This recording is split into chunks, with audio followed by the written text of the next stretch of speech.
السلام علیکم ورحمۃ اللہ۔ ترجمہ تفسیر القرآن الکریم،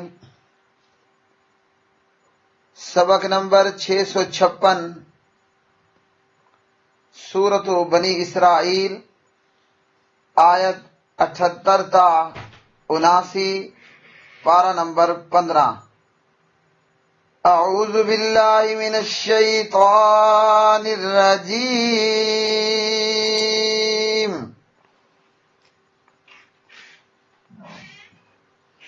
اقیم الصلاۃ لدلوک الشمس الی غسق اللیل وقرآن الفجر ان قرآن الفجر کان مشہودا ومن اللیل فتہجد بہ نافلۃ لک عسىٰ أن يبعثك ربك مقاما محمودا۔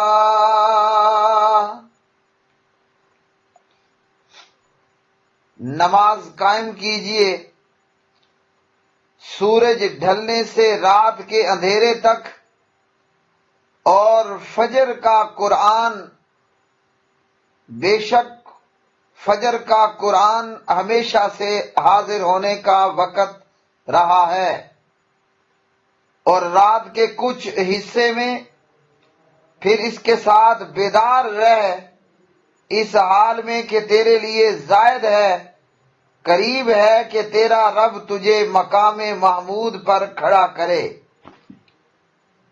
اقیم، آپ قائم کیجئے، الصلاۃ نماز، لدلوک الشمس سورج ڈھلنے کے بعد سے، الی غسق اللیل رات کے اندھیرے تک، وقرآن اور نماز، الفجر صبح، انا بے شک قرآن الفجر نماز صبح، کانا ہے مشہودا حاضر ہونے کا وقت، ومن اللیل اور کچھ رات سے بھی، فتہجد پس آپ تہجد پڑھیے، بھی اس کے ساتھ یعنی قرآن پاک کی تلاوت اور قرات کے ساتھ، نافلتن زائد ہے، لکا آپ کے لیے،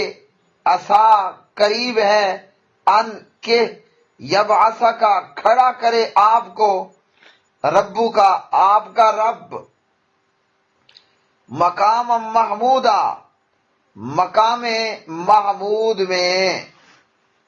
پیارے بھائیوں اور میری بہنوں، سورۃ بنی اسرائیل کی آیات بینات، پیچھے کی آیات میں سورہ بنی اسرائیل کے اندر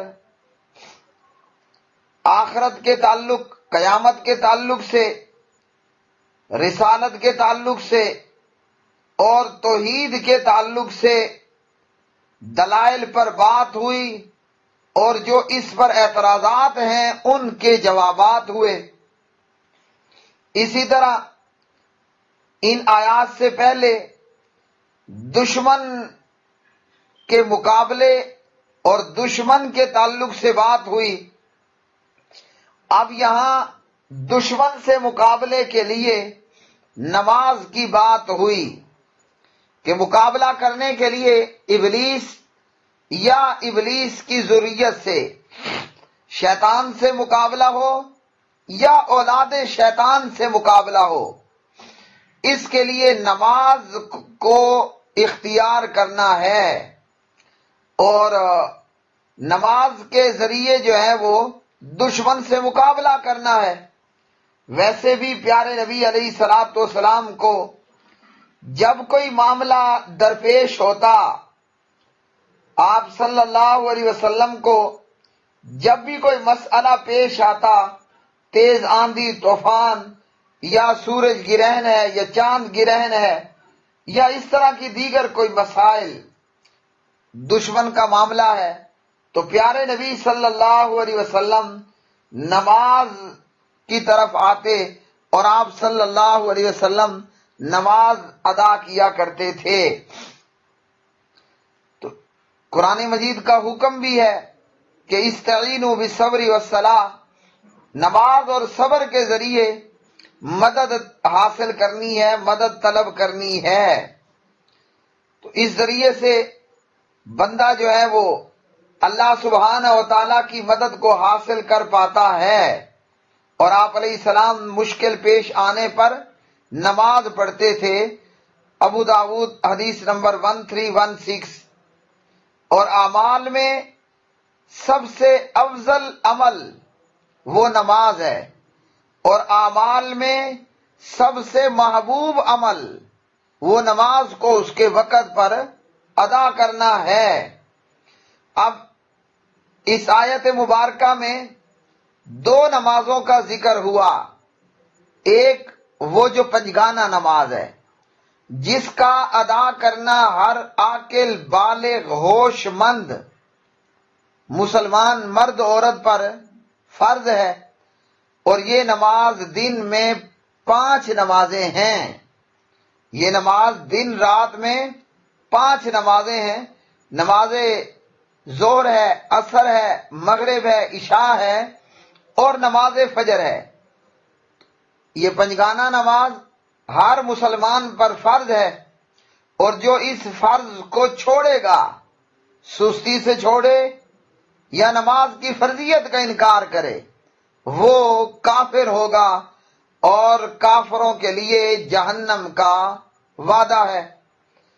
ان آیات میں دوسری نماز کا ذکر ہوا، وہ ہے تہجد کی نماز۔ تو نماز تہجد امت کے لیے بھی اور حضور حضرت محمد رسول اللہ صلی اللہ علیہ وسلم کے لیے بھی نفل یعنی اضافی نماز تھی۔ تو اعمال میں سب سے افضل عمل نماز ہے، اور اعمال میں سب سے محبوب عمل وہ نماز کو اس کے اول وقت پر ادا کرنا ہے۔ نماز ایک ایسی چیز ہے کہ اشہد اللہ الہ الا اللہ و اشہد ان محمدً عبدہ و رسولہ پڑھ لینے کے بعد یہ پہلی شرط اور علامت ہے۔ اگر نماز نہیں تو کچھ بھی نہیں ہے۔ اس لیے سورۃ التوبہ کے اندر اللہ رب الرحمن نے فرمایا فَإِن تَابُوا وَأَقَامُوا الصَّلَاةَ وَآتَوُا الزَّكَاةَ فَخَلُّوا سَبِيلَهُمْ، اگر توبہ کر لیں مطلب کلمہ پڑھ لیں اور نماز قائم کریں اور زکوٰۃ ادا کریں تو پھر ان کی جان نہیں لینی، پھر ان پہ حملہ آور نہیں ہونا، پھر ان کا راستہ چھوڑ دینا ہے۔ مطلب کلمہ پڑھا، نماز اور زکوٰۃ کا اہتمام کر لیا، اب لڑائی نہیں لڑنی، اب قتل نہیں کرنا۔ نماز ایک ایسی چیز ہے ارکان اسلام میں سے، ایک تو یہ اسلام کا رکن ہے کہ بنی الاسلام علی 5، اسلام کی بنیاد 5 ارکان پر رکھی گئی ہے۔ ان میں کلمہ شہادت کے بعد، کلمہ اسلام کے بعد پہلا نمبر نماز کا ہے۔ اور نماز ایک ایسی عبادت ہے کہ اس کے اندر مال کی قربانی بھی ہے، اس کے اندر روزے کی شکل و صورت بھی ہے، اور اس کے اندر حج کی شکل و صورت بھی موجود ہے۔ نماز کے اندر پیسہ اور مال اس صورت میں ہے کہ بندہ دکانداری چھوڑ کر، خریدنا بیچنا چھوڑ کر اپنے آپ کو نماز کے لیے اور مسجد میں محدود کر لیتا ہے، تو یوں یہ پیسے کی قربانی بھی ہے۔ نماز کے اندر روزہ اس طرح ہے کہ دوران نماز نہ کھانا ہے نہ پینا ہے، تو روزے میں جہاں اور دیگر چیزیں ہیں وہیں نماز کے اندر یہ چیز بھی موجود ہے کہ بندہ کھا بھی نہیں سکتا، پی بھی نہیں سکتا، اور نماز کی حالت میں بندہ بیوی سے ہم بستری بھی نہیں کر سکتا۔ اور روزے میں بھی یہ پابندیاں موجود ہوتی ہیں دیگر پابندیوں کے ساتھ کہ بندہ نہ روزے میں کھا سکتا، نہ پی سکتا، نہ اپنی بیوی سے ہم بستری کر سکتا ہے۔ نماز میں حج اس طرح ہے کہ نماز جب ہم پڑھتے ہیں تو نماز کے لیے قبلہ رخ ہونا، بیت اللہ کی طرف منہ کرنا ضروری ہے۔ تو نماز خوبیوں اور نیکیوں کا ایک مجموعہ ہے، مجموعہ۔ اب 5 وقت کی نماز ہر عاقل بالغ ہوش مند مسلمان پر فرض ہے، اور اس آیت کے اندر اللہ سبحانہ و تعالی نے یہ بات بیان فرما دی ہے کہ نماز ادا کرنی ہے، قائم کرنی ہے سورج ڈھلنے سے رات کے اندھیرے تک۔ تو یہاں اللہ رب العالمین نے نمازوں کا ذکر کر دیا اور پھر علیحدہ سے نماز فجر کا ذکر بھی کر دیا۔ ایک تو فرمایا سورج ڈھلنے سے رات کے اندھیرے تک نماز پڑھنی ہے، اور نماز فجر کا ذکر علیحدہ سے یہ کہہ کر دیا کہ وہ قرآن الفجر، فجر کا قرآن۔ تو یہاں قرآن الفجر سے مراد نماز فجر ہے، اور نماز فجر میں باقی نمازوں کے مقابلے میں زیادہ تلاوت قرآن پاک اور زیادہ قرآن مجید کی قرات ہوتی ہے۔ اور نمازیں کب کب ادا کرنی ہے؟ تو سورج ڈھلنے سے لے کر جب سورج ڈھل جائے، زوال ہو جائے، تو کون سی نماز ہے؟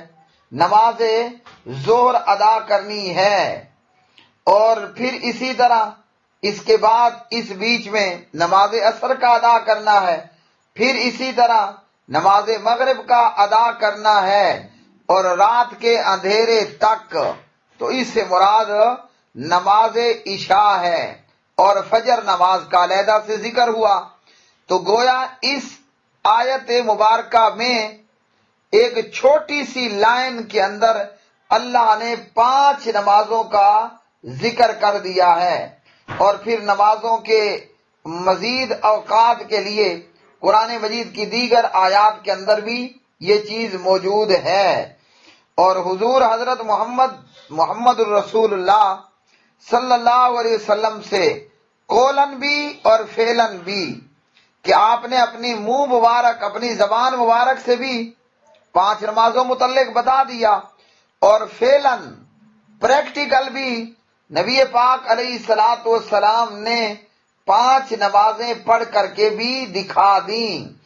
بلکہ جناب حضرت جبریل، حضرت مولانا جبریل علیہ الصلوۃ والسلام نے نبی علیہ الصلوۃ والسلام کو 2 مرتبہ نماز باقاعدہ پڑھ کر بھی بتائی۔ آپ کو پڑھ کر جبریل علیہ الصلوۃ والسلام نے نماز کے متعلق بتا دیا، اور جبریل نے 2 مرتبہ حضور نبی کریم علیہ السلام کو دونوں مرتبہ امامت کر کے 2 مرتبہ، یعنی ایک دفعہ 5 نمازیں، پھر دوسری دفعہ 5 نمازیں پڑھا کر بتا دیں۔ تو اس میں ایک تو نماز کا طریقہ بھی سکھا دیا، اور حضرت مولانا جبریل علیہ السلام نے اس میں جو ہے وہ نمازوں کے اوقات بھی پریکٹیکل پیارے نبی علیہ الصلوۃ والسلام کو سکھا دیے، پڑھا دیے اور بتا دیے۔ اور یہ معراج میں نبی علیہ السلام کو 5 نمازیں عطا ہوئیں، اور معراج مکی زندگی کے آخری حصے میں ہوا، یعنی آخری سال کہہ لیجئے۔ دراصل 50 نمازیں ملیں، لیکن بھلا ہو حضرت موسیٰ کلیم اللہ علیہ السلام کا کہ ان کے مشورے کی وجہ سے بار بار آپ واپس پلٹے، اور یہ 50 کی بجائے 5 نمازیں کر دی گئیں۔ مگر اللہ رب العالمین نے ان 50 نمازوں کو 5 کرنے کے باوجود ان 5 کے پڑھنے پر 50 نمازوں کا ثواب جاری و ساری کر دیا۔ اور پیارے نبی علیہ الصلوۃ والسلام نے فرمایا اپنی اولاد کو بھی نماز کا حکم دو، بچی بچہ 7 سال کا ہے نماز کا کہو، اور 10 سال میں نماز نہ پڑھنے پر انہیں مارنا ہے، یعنی زبردستی کر کے ان سے نماز پڑھوانی ہے۔ اور اسی طرح نماز فجر، تو نماز فجر اس کا خاص طور پر اہتمام کیا جائے گا، اور فرمایا کہ فجر کا قرآن، یعنی فجر کا قرآن پڑھ، بے شک فجر کا قرآن ہمیشہ سے حاضر ہونے کا وقت ہے۔ مشہوداً مطلب جس میں حاضر ہوا جائے۔ کیا حاضر ہوتا ہے؟ یعنی اس فجر کے وقت میں رات اور دن کے فرشتے حاضر ہوتے ہیں، جیسا کہ صحیح بخاری کتاب الاذان میں باب فضل صلاۃ الفجر فی جماعت حدیث نمبر 648۔ اور دوسرا معنی یہ بھی ہے، رات آرام کرنے کے بعد فجر کے وقت میں بندے کی طبیعت میڈیکلی بھی جو ہے وہ قرآن پڑھنے اور سننے کے لیے حاضر ہوتی ہے۔ اور اسی طرح پیارے نبی علیہ الصلوۃ والسلام سے، ان کے قول سے اور ان کے فعل سے 5 نمازوں کا ادا کرنا اور 5 نمازوں کے پڑھنے متعلق آپ صلی اللہ علیہ وسلم کے ارشادات بھی موجود ہیں۔ تو الغرض یہ کہ شریعت محمدیہ صلی اللہ علیہ وسلم میں 5 نمازیں فرض ہیں، اور یہ ہر عاقل بالغ اور ہوش مند مسلمان پر پڑھنا فرض ہیں: ظہر، عصر، مغرب، عشاء اور فجر۔ اب اس نماز یعنی پنجگانہ کے بعد ذکر ہوتا ہے نماز تہجد کا۔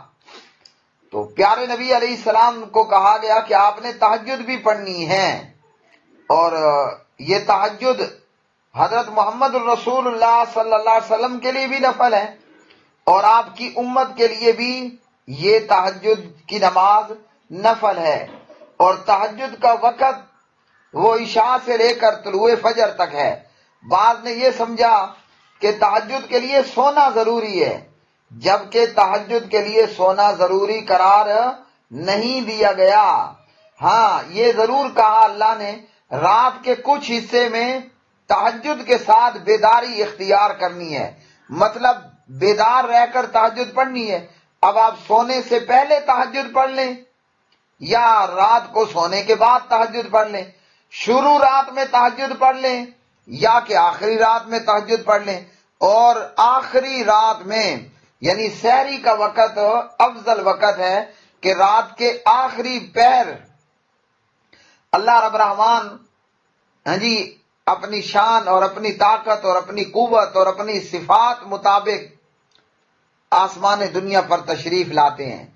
تو آخری پہر میں نماز تہجد پڑھنا زیادہ بہتر اور افضل ہوگا، اور وقت اس کا عشاء کے بعد سے لے کر طلوع فجر تک، اور نماز تہجد کے لیے سونا ضروری نہیں ہے۔ یہ تہجد آپ کے لیے بھی نفل تھی صلی اللہ علیہ وسلم، اور امت کے لیے بھی نفل ہے۔ نفل مطلب جو فرائض کے علاوہ ہے۔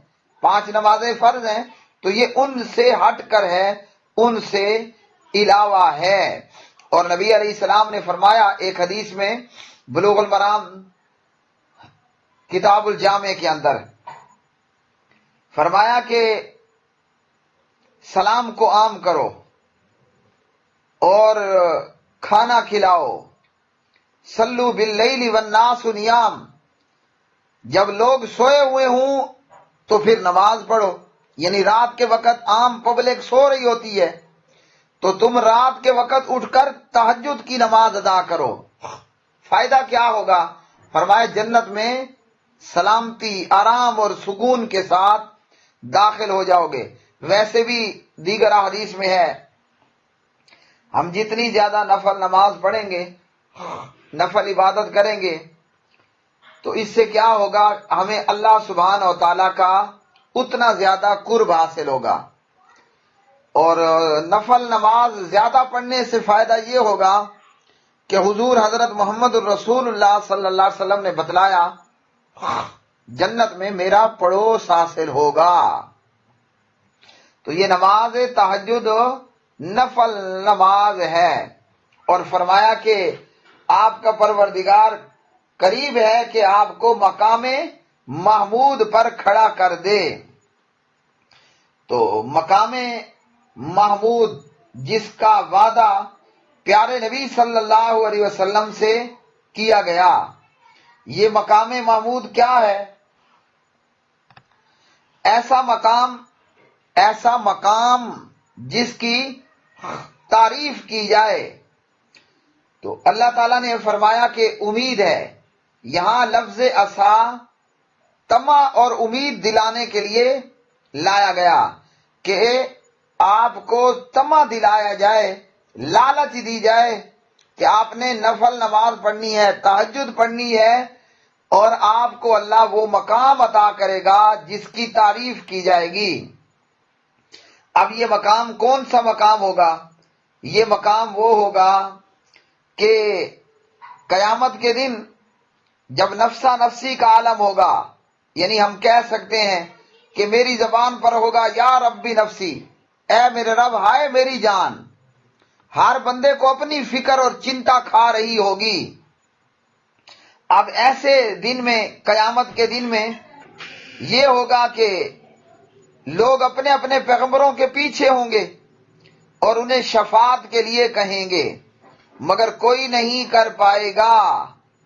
اور بالآخر آمنہ کے لال اور عبداللہ کے یتیم اور عبد المطلب کے پوتے اور ابو طالب کے بھتیجے جناب محمد الرسول اللہ صلی اللہ علیہ وسلم سے کہا جائے گا، تو پیارے نبی علیہ الصلوۃ والسلام شفاعت کریں گے، اور یہ 2 مرتبہ ہوگی۔ پہلی مرتبہ کی یہ ہوگی کہ حساب و کتاب شروع کرنے کی عام شفاعت، کہ جلدی سے حساب و کتاب ہو، جس نے جدھر جانا ہے اس قیامت اور حشر کے دن سے جلدی خلاصی ہو جائے۔ تو پیارے نبی علیہ السلام اس کی شفاعت کریں گے، جس پر پہلی امتیں اور یہ امت اور ساری پبلک نبی علیہ الصلوۃ والسلام کی واہ واہ کرے گی۔ کیا مطلب؟ نبی علیہ السلام کی تعریف کرے گی۔ یہ ہے مقام محمود، ایسا مقام کہ جس کی تعریف کی جائے، اور یہ مقام نہ آدم نبی اللہ کو ملے گا، نہ عیسیٰ مسیح ابن اللہ کو ملے گا، نہ بیچ میں کسی اور کو علیہ الصلوۃ والسلام۔ یہ مقام ملے گا محمد الرسول اللہ صلی اللہ علیہ وسلم کو۔ میرے بھائیوں، ہماری خوش قسمتی کے کیا ہی کہنے جی۔ ہم کس کی امت ہیں؟ ہم اس کی امت ہیں جس کو مقام محمود عطا ہوگا، ایسا مقام جس کی تعریف کی جائے، اور یہ مقام اللہ کی پوری مخلوق میں سوائے محمد الرسول اللہ صلی اللہ علیہ وسلم کے کسی اور کو نہیں ملنے والا۔ یہ تو ہو گئی یہاں کی شفاعت۔ اور دوسری شفاعت کہ جو پیارے نبی علیہ السلام اپنی امت کی کریں گے، آپ نے فرمایا میری شفاعت میری امت کے کبیرہ گناہوں کا ارتکاب کرنے والوں کے لیے ہے۔ کوئی زنا کی وجہ سے، کوئی چوری کی وجہ سے، کوئی ڈاکے کی وجہ سے، کوئی قتل کی وجہ سے، کوئی خودکشی کی وجہ سے، ہاں جی، کوئی ملاوٹ اور ہیرا پھیری اور 2 نمبریوں کی وجہ سے جہنم چلا جاتا ہے، اور لوگ ان گناہوں میں جہنم جائیں گے، جیسا کہ قاتل کے لیے، چور کے لیے، ڈاکو کے لیے، زانی کے لیے، خودکشی کرنے والے کے لیے جہنم کا عذاب ہے اور سزا ہے۔ تو ایسے ہزاروں لاکھوں کلمہ پڑھنے والے جہنم رسید ہو جائیں گے، جہنم میں ان کو عذاب ہو رہا ہوگا۔ لیکن حضرت محمد الرسول اللہ صلی اللہ علیہ وسلم اپنی امت کے ان کبیرہ گناہوں کا ارتکاب کرنے والوں کے لیے شفاعت کریں گے۔ کیا مطلب؟ یا اللہ، یا رب، یا رحمان، میری امت کے ان گناہ گاروں کو جہنم سے آزادی عطا کر دے۔ اللہ تعالیٰ آپ کی بات مانے گا اور جہنم سے آزادی مل جائے گی۔ بس فقط اتنا نہیں بلکہ اللہ تعالیٰ جہنم سے نکال کر جنت بھی عطا کر دے گا۔ تو یہ ہوگا مقام محمود کہ جس پر حضرت محمد رسول اللہ صلی اللہ علیہ وسلم کی امت، آپ صلی اللہ علیہ وسلم کی واہ واہ، کیا ہی کہنے جی آپ کے، آپ صلی اللہ علیہ وسلم کی تعریف کرے گی۔ جابر ابن عبداللہ رضی اللہ تعالی عنہما صحیح بخاری کتاب الاذان میں باب الدعاء عند النداء میں حدیث نمبر 614 پر فرماتے ہیں، نبی پاک علیہ الصلوۃ والسلام نے فرمایا، جس نے آذان کے بعد آذان سنی اور یہ دعا پڑھی، اللہم رب هذه الدعوة التامة والصلاة القائمة آت محمدا الوسیلۃ والفضیلۃ وابعثہ مقاما محمودا الذی وعدتہ، فرمایا ایسے شخص کو قیامت کے دن میری شفاعت نصیب ہوگی۔ تو اگر ہم شفاعت چاہتے ہیں نا، جب بھی آذان ہو آذان کا جواب دیں، ایک آذان کا جواب دینا کافی ہے۔ آذان کے بعد درود ابراہیمی پڑھیے اور درود کے بعد یہ دعا پڑھیے، اللہ نہ کرے، پہلے تو اللہ ہمیں صاف صاف جہنم سے بچا لے، اللہ نہ کرے کوئی جہنم چلا گیا تو نبی علیہ السلام شفاعت کریں گے، جہنم سے نکال لیا جائے گا، اور آپ کو جہنم سے نکالے جانے کے بعد جنت کا داخلہ نصیب ہوگا، جنت کا داخلہ نصیب ہوگا۔ اب بعض لوگوں نے یہاں پر کچھ گڑنتو بھی ایڈ کر رکھے ہیں، اور ان لوگوں نے کہا کہ مقام محمود یہ ہے کہ اللہ تعالیٰ آپ صلی اللہ علیہ وسلم کو اپنے ساتھ عرش پر بٹھائے گا۔ دوسری طرف ان ظالموں کا حال یہ ہے کہ یہ اللہ کا عرش پر مستوی ہونا مانتے ہی نہیں ہیں، ادھر سے سیدھی بات کا انکار، ادھر سے گرنٹو لا کر چھوڑ دیا، تو یہ عرش پر بٹھایا جانا یہ ثابت نہیں ہے کہ اللہ تعالیٰ آپ کو عرش پر بٹھائے گا، یہ ثابت کوئی نہیں ہے۔ لیکن حیرانگی ہے ان جاہلوں پر کہ ایک طرف تو اللہ کے عرش پر مستوی ہونے کا انکار کرتے ہیں، انکار ہیں، اور دوسری طرف پیغمبر کو عرش پر بٹھا رہے ہیں۔